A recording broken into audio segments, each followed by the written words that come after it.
All right, in this video we want to investigate how to solve a triangle when given the SSA ambiguous case, when you're given one angle and two other sides. So first things first, we've gotten accustomed to sketching our triangle with our A and our B and our C, especially after we made our SSA, our ambiguous rules. Sometimes you get things that aren't quite so perfect. So for instance, in this particular case, you're given information that fits into this mold. So what do you do if you're given information that doesn't fit the formulas? Well, change the information. And you can do one of two things. You can change the letters or the names of the given information, or you can change the formulas. I generally choose the change the letters of the given information to match the formulas rather than reworking every formula. So what you can do is, here's your known angle and the side opposite of it.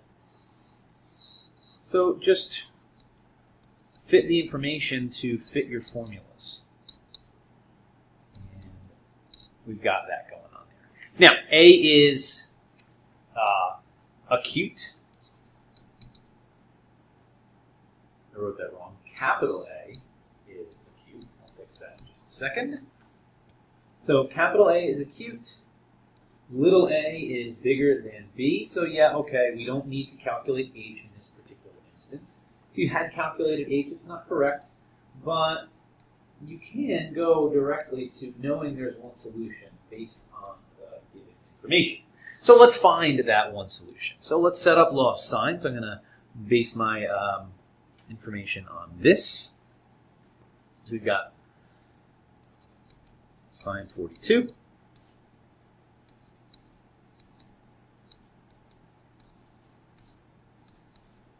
And we're going to multiply both sides by 12. And once you use your calculator to evaluate this, you're going to go this. And you're going to go inverse sine. And you should get angle B is 20 degrees. So, fortunately, it matched up with the original as well. So that's kind of nice. I'm just going to plop this into the original, but you could also plop it in here. It matches both. And then, now that we have two angles, of course, we can find a third. So I'm going to work back to the original information here. Angle A is 180 minus the two known angles. So angle A is going to be 170 degrees.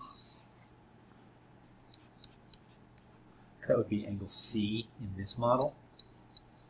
Right? Mostly I changed the numbers to talk about the number of solutions, but you can, ultimately you're going to come up with the same values. Just make sure you're, going in whatever context you want to solve them in. And then finally, to find little a up here or little c in this model, doesn't really matter. We got a over sine 117 is equal to 22 over the sine of 42 degrees, multiplying both sides by the sine of 117. You should get A equals 29.3. I'll pull that up in a calculator in just a moment. So what you'd want to be doing here is multiplying both sides by the sine of 117. So you'd get 22 divided by, not 222, 22 divided by the sine of 42 times the sine of 117, and that's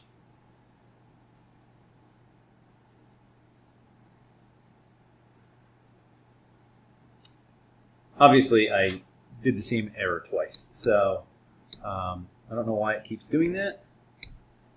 Must be my pen skills here. So that's ultimately where we're going from here. So 29.3 is our final answer for that one, and as always, we want to write it down in the context and compare things. Biggest angle, biggest side, absolutely.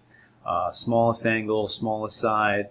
All of our angles add up to 180. Our two shorter sides add up to be bigger than our last side. So everything is all in order.